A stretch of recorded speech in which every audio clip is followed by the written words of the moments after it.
Bonjour, dans le cadre du cours GIE 6043, vous allez suivre la présentation de l'équipe numéro 2 au terme de sa réflexion sur l'exploration d'une opportunité d'affaires à la base de la pyramide. Il s'agit de la commercialisation du filtre de type biosonde. Le plan de la présentation se décline comme suit. Je m'appelle Adama et j'introduis la présentation. Le contexte d'affaires sera exposé par Adam. Puis suivra une présentation détaillée de la matrice de notre modèle d'affaires. La partie segment de clients sera présentée par Christine. La proposition de valeur, les canaux et la relation avec les clients sera présentée par Stéphane. Le bloc ressources clés, activités clés et partenaires clés sera présenté par Gabriel. La structure de coût sera présentée par Sarah. Quant à moi, je reviendrai par la suite avec la partie flux de revenus et je terminerai avec la conclusion. Pourquoi le choix du Mali comme marché cible? Au Mali, comme dans une grande partie des pays en développement, l'accès à l'eau potable constitue un problème majeur pour les populations.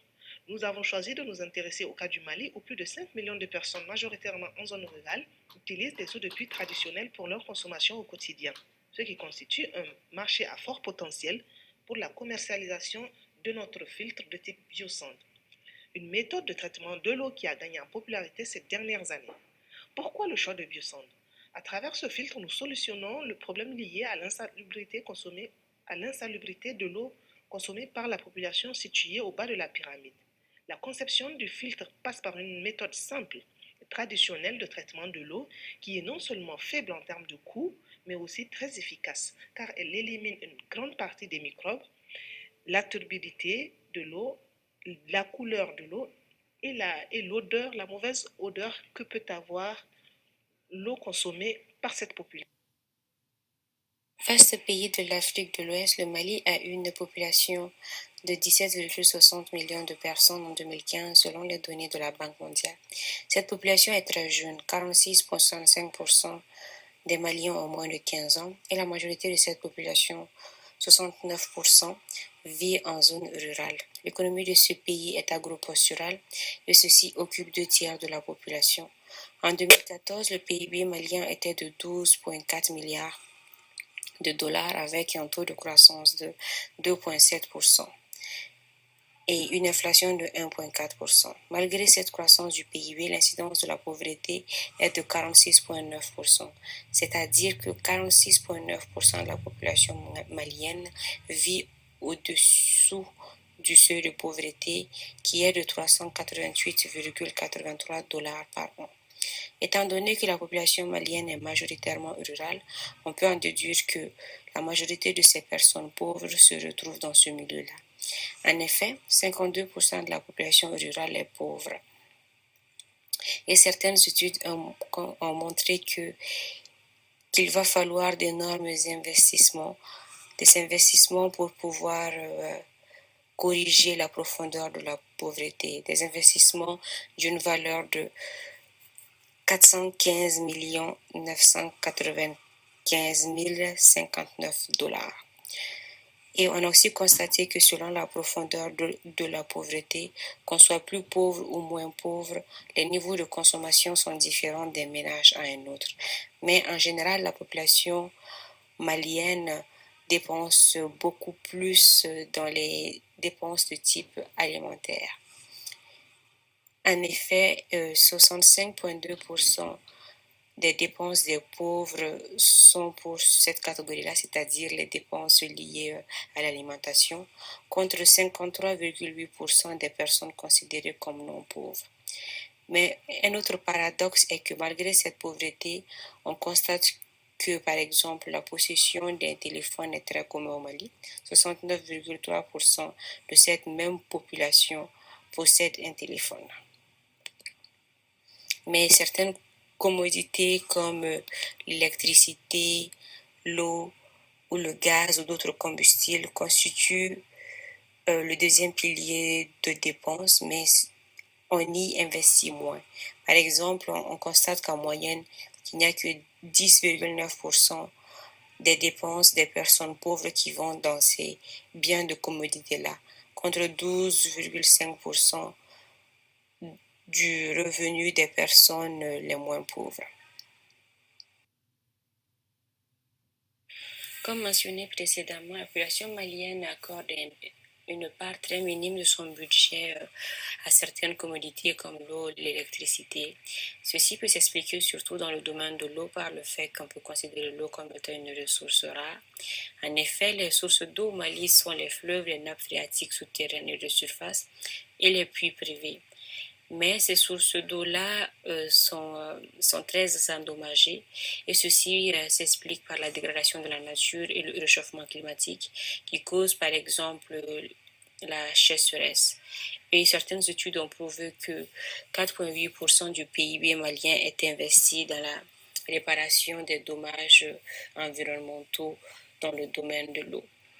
Mais la sécheresse n'est pas le seul dommage qu'on constate pour ces sources-là. Il y a aussi l'ensemblement, la sédimentation et la pollution chimique et organique des cours d'eau qui sont souvent dues à la mauvaise gestion des lacunières. Mais cette pollution affecte non seulement l'écosystème mais aussi la santé humaine au Mali. Et on pouvait constater selon certaines études que plus de 300 personnes sont décédés à cause de pathogènes présents dans l'eau. Donc, ces pathogènes-là causent des maladies comme le choléra, la diarrhée, etc., selon le PNUD. La population malienne a majoritairement accès à l'eau. Il s'avère que certaines études prouvent que 72,6% de la population urbaine contre 67,6% de la population rurale ont un accès à l'eau potable. Mais le taux d'assainissement reste assez faible quand même. Mais ce qui est important à dénoter, c'est que les plus pauvres sont ceux qui souffrent le plus de la mauvaise qualité des ressources d'eau, puisque c'est eux qui n'ont pas souvent accès à cette eau-là et ils ne peuvent pas non plus se permettre le luxe des mécanismes de compensation comme les bouteilles d'eau, les filtres domestiques, etc. En plus de l'accès à l'eau potable, l'autre problème majeur qui est lié à ce secteur est la distance qu'il faut parcourir pour avoir accès à cette eau potable. On constate surtout en milieu rural que des fois il faut marcher jusqu'à 15 km pour avoir accès à de l'eau potable. Donc, ceci rend l'accès un peu plus compliqué, malgré que les statistiques disent que 63% de la population rurale y a accès.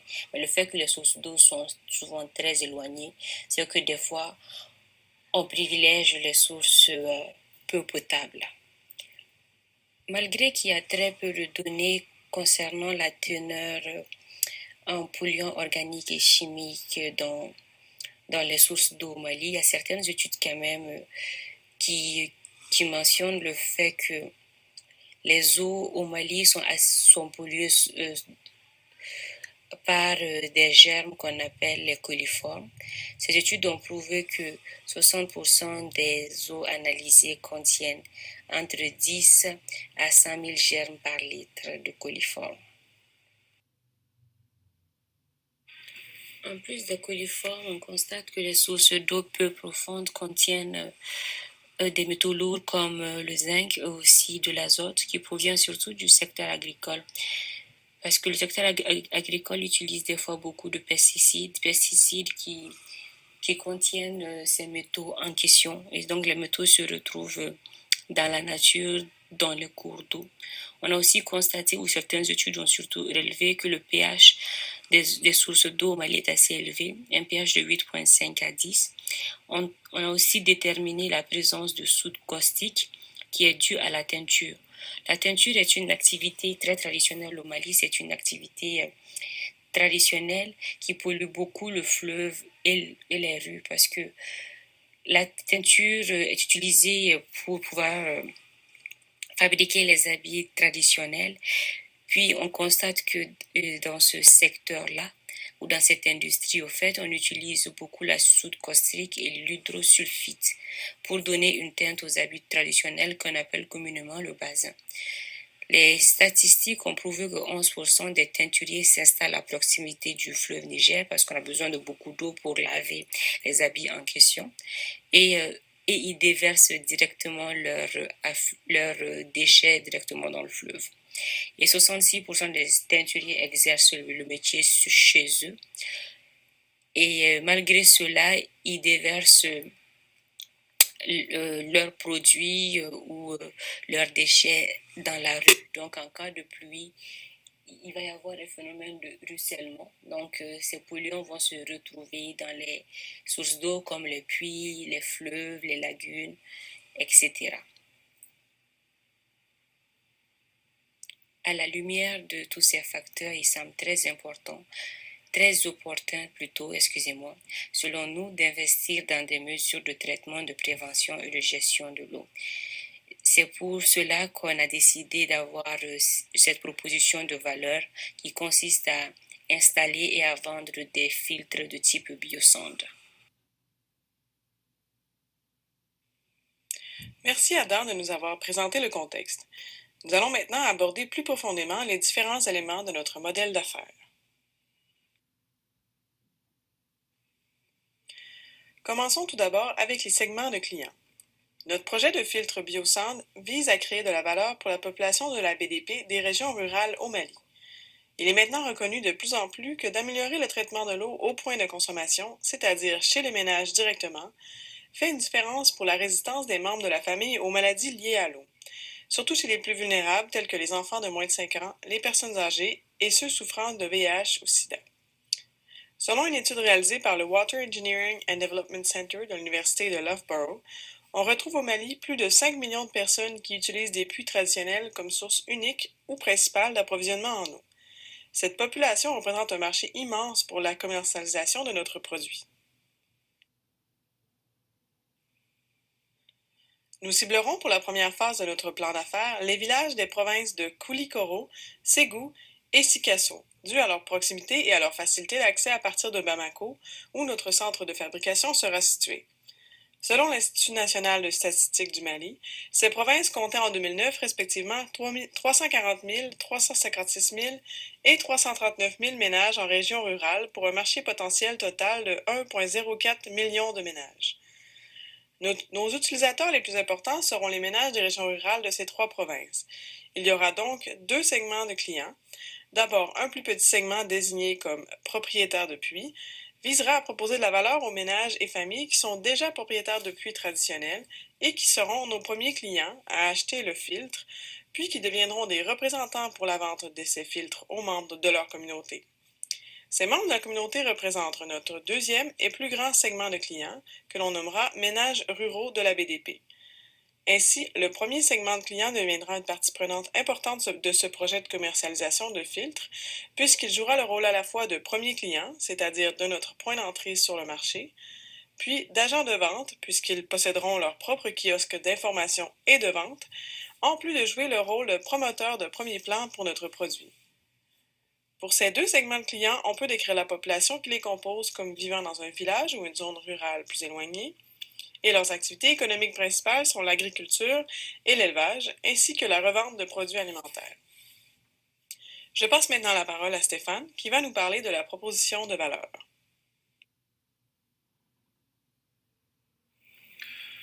Je continue avec la présentation de la proposition de valeur. Donc, nous sommes partis d'un besoin qui est celui de fournir un accès en eau potable aux gens des régions rurales maliennes pour élaborer une proposition de valeur afin de mieux desservir les villages des provinces de Koulikoro, Ségou et Sikasso.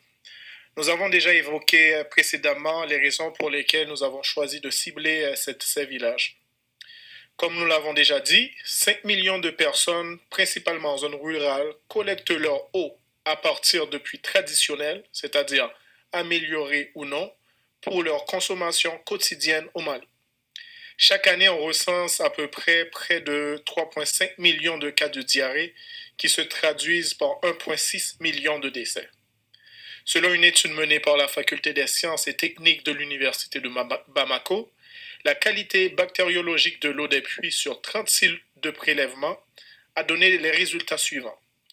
Coliformes fécaux, plus de 60% des eaux analysées présentent des coliformes fécaux, ce qui est un signe manifeste de pollution. Coliformes totaux, presque toutes les eaux analysées contiennent des germes avec des valeurs allant de 10 à 300 000 litres, germes de litres carrés. Donc, ce qui est énorme. La solution que nous proposons est l'utilisation de filtres Biocène comme système de désinfection de l'eau. D'ailleurs, je vous invite à cliquer sur le lien qui se trouve juste au-dessus de l'image pour en apprendre davantage sur le mode de fonctionnement de ce système. Le système du filtre Biocène a prouvé son efficacité et il est devenu l'une des techniques les plus largement diffusées pour le traitement de l'eau domestique dans les pays en développement. D'ailleurs, ces filtres sont largement utilisés dans des pays comme Haïti. Les filtres Biosab que nous proposons peuvent être fabriqués localement parce qu'ils nécessitent des matériaux ordinaires. Donc, on parle de différentes tailles de sable, réservoirs et tuyaux pour l'eau sale et l'eau propre. On a besoin également d'un robinet et d'un grand récipient. Plusieurs études épidémiologiques ont été réalisées et le filtre biosable a démontré des améliorations significatives dans la qualité de l'eau potable et des réductions typiquement de 40% dans les maladies diarrhéiques dans les ménages en utilisant un filtre biosable que ceux qui n'utilisaient pas un tel système. Au cours d'un essai contrôlé randomisé en République dominicaine en 2005-2006, les ménages BSF ont rapporté 47% moins de maladies diarrhéiques par rapport à ceux qui n'utilisaient pas le système. Donc, comme on l'a dit tantôt, plusieurs avantages sont liés à l'utilisation du système filtre biosable. Tout d'abord, nous avons l'élimination de la turbidité, de la couleur et de l'odeur. Ce système permet également une bonne élimination des microbes. Il peut être fabriqué avec des matériaux locaux, donc on va utiliser également les ressources locales, étant donné que le système ne requiert pas des compétences particulières. Et aussi, ce système peut être une bonne source de revenus pour les gens du village et très durable. C'est un système qui dure quand même assez longtemps et demande très peu d'entretien. Donc ça, c'est un avantage majeur par rapport à l'utilisation de notre système.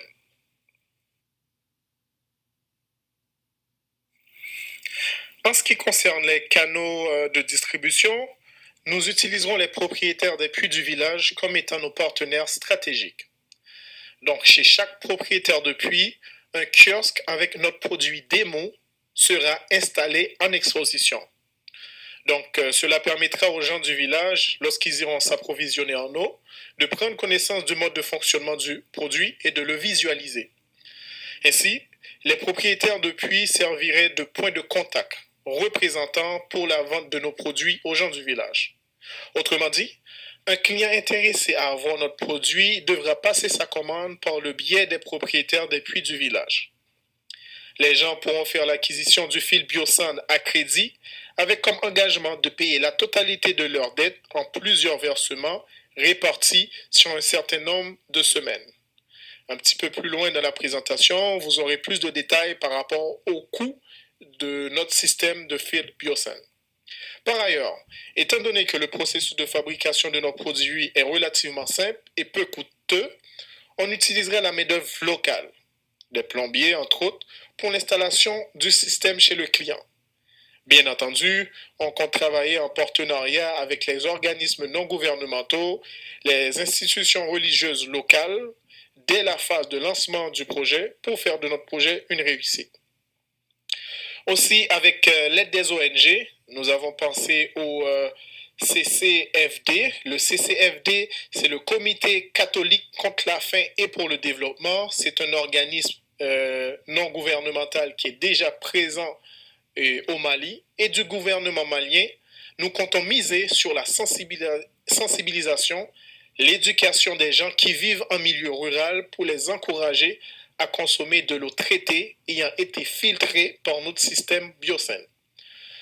Donc, nous comptons installer plusieurs affiches avec notre image de marque, comme vous pouvez le voir, le petit logo qui apparaît sur la présentation, pour les rappeler à la population d'une consommation d'eau clean.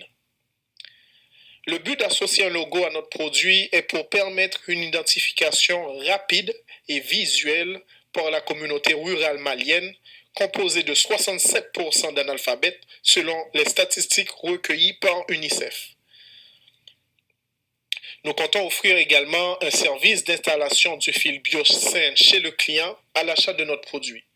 Pour cela, nous engagerons des ressources locales, donc les gens de la BDP, étant donné que le processus de fabrication et d'installation est relativement simple et le faible coût de la main-d'œuvre des plombiers au Mali.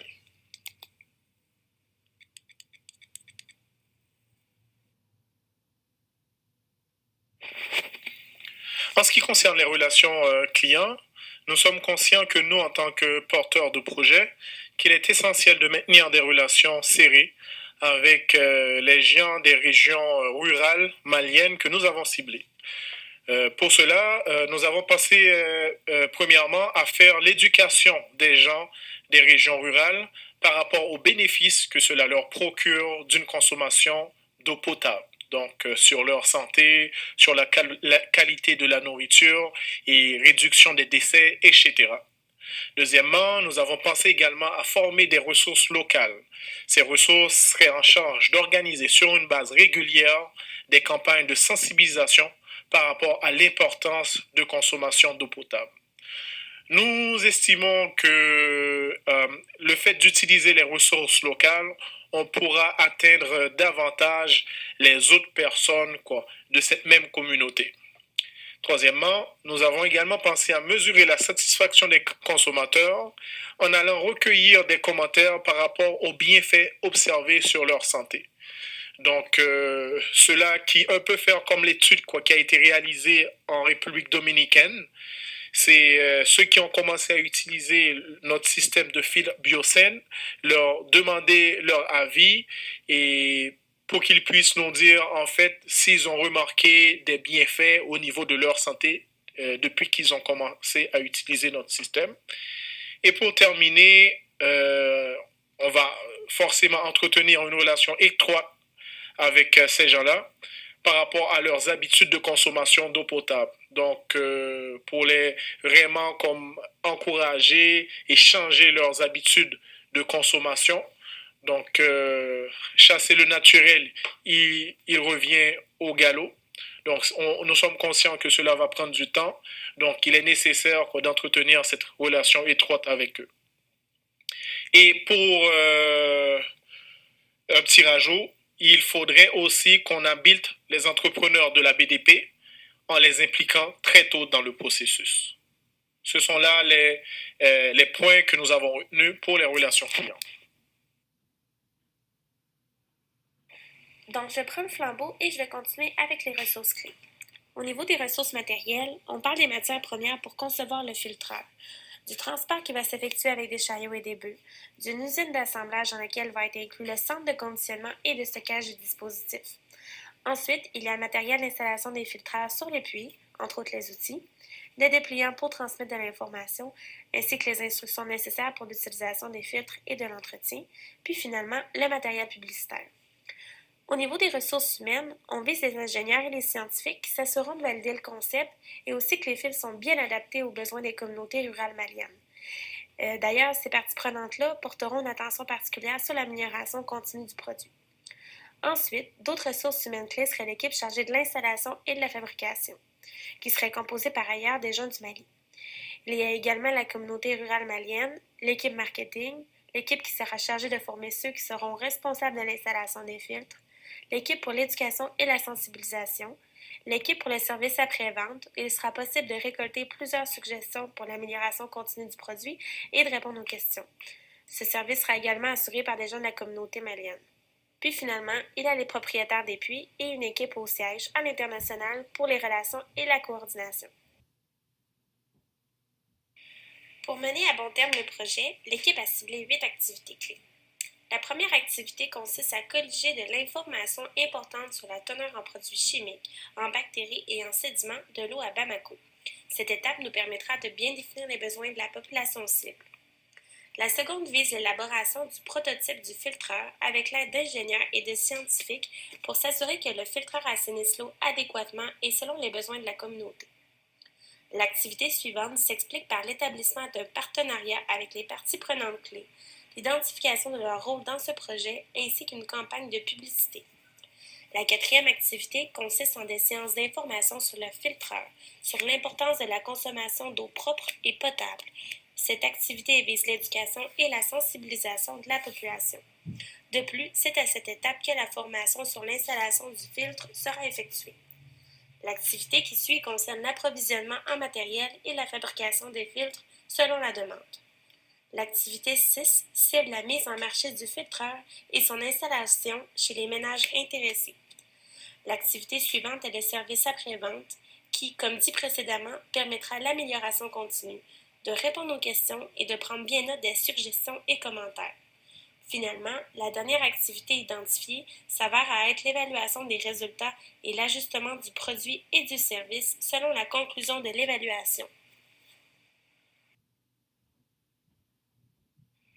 Pour nous accompagner dans ce projet, on a identifié plusieurs partenaires clés, dont la Société de l'énergie du Mali, le gouvernement du Mali, la communauté malienne à Bamako, les ONG clés dont Eau Vive, qui s'insèrent dans les processus de développement des services sociaux de base, dont la santé, l'éducation, la nutrition, l'eau potable et l'assainissement, puis le CCND, qui est le Comité catholique contre la faim et pour le développement terre solidaire, ainsi que les fournisseurs locaux de matières premières, les propriétaires de puits et les institutions religieuses locales.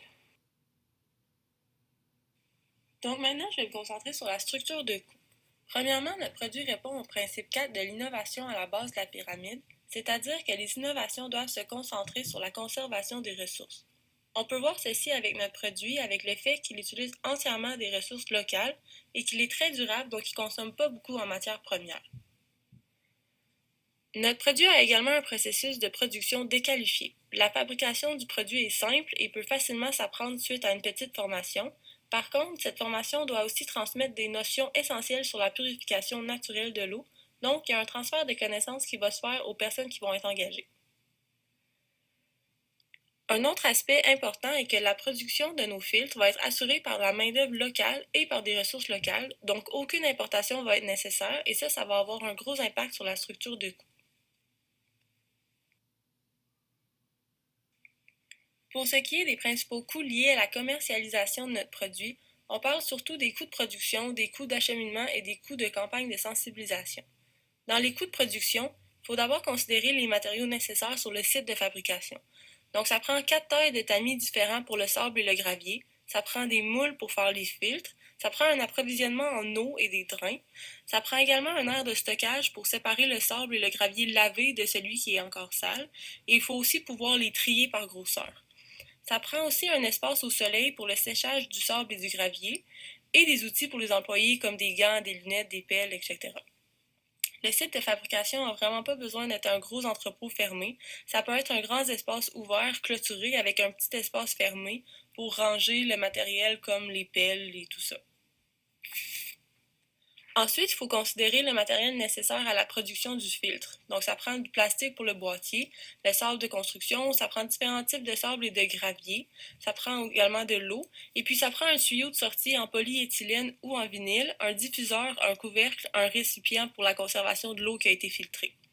Les 4 derniers éléments peuvent être faits avec des matériaux différents, donc dépendamment de la disponibilité et des prix, on peut les changer sans que la qualité de la filtration soit affectée. Pour ce qui est des coûts d'acheminement, on va devoir assurer le transport du matériel nécessaire pour le filtre jusqu'au domicile parce qu'il doit être assemblé sur place pour s'assurer que le sable a bien pris sa place dans le boîtier du filtre. Donc, le transport, ça va être une très grosse partie de nos frais. Ensuite, il y a les coûts liés aux campagnes de sensibilisation. Pour cette partie, on aimerait établir des partenariats avec des ONG ou des groupes religieux pour qu'ils puissent nous aider à mieux rejoindre les communautés. Le prix pour ce type de filtre varie entre 20 et 26 $, mais comme le produit a été conçu pour la BDP, la structure de coût présente déjà le minimum nécessaire. Il n'y a aucun frais qu'on peut éliminer de la structure de coût. On estime quand même être capable de maintenir le prix de production à 20 $ parce qu'au Mali, l'approvisionnement en sable et en gravier est vraiment facile, c'est très accessible et ça coûte pas cher, et c'est le sable et le gravier qui représentent la plus grosse partie de la structure de coût.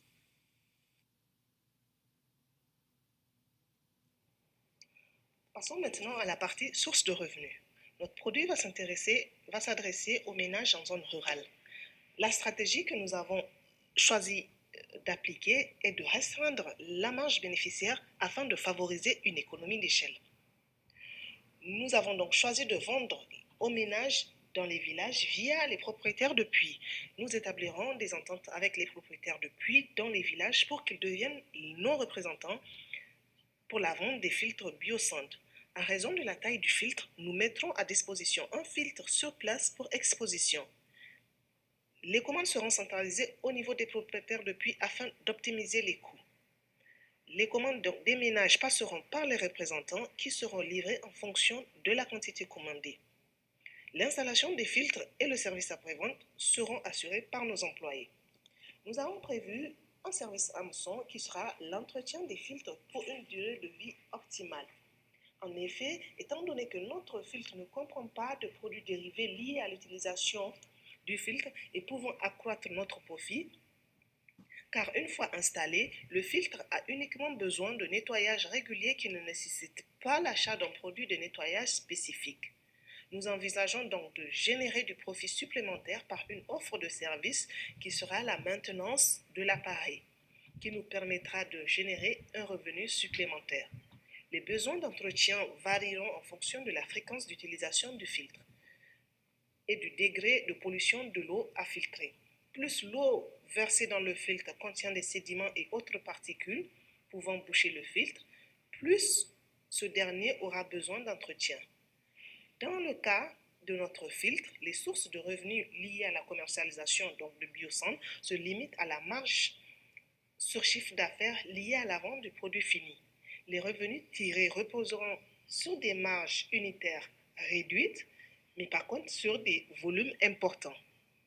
Nous allons utiliser également une approche similaire à celle d'Apple, c'est-à-dire une marge de profit plus grande sur les ventes du filtre que celle qui sera faite sur le service entretien afin d'encourager les utilisateurs à respecter les fréquences d'entretien et à garder leur filtre plus longtemps.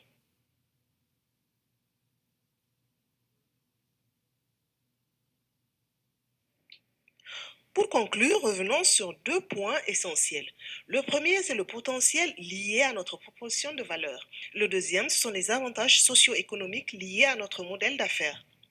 En effet, l'exploitation de cette opportunité est non seulement une promesse de succès économique, mais nous permettra également d'apporter une solution durable, une aide d'urgence à la population malienne qui peine à accéder à l'eau potable. C'est en effet un moyen écologique, très peu coûteux et facile d'utilisation qui permettra d'améliorer de façon drastique la qualité de l'eau consommée par les populations rurales. Cela permettra de réduire les cas de troubles gastriques et autres coliques très aigus. Ça permettra également de réduire le taux de mortalité. Le modèle d'affaires auquel nous avons réfléchi dans cet exercice démontre le potentiel économique qu'il peut y avoir autour de notre offre. De plus, il s'agit là d'une opportunité d'affaires socialement responsable. Nous arrivons ainsi au terme de notre présentation sur le thème de l'exploration d'une opportunité d'affaires. Au nom de l'équipe, permettez-moi de vous remercier pour votre aimable attention.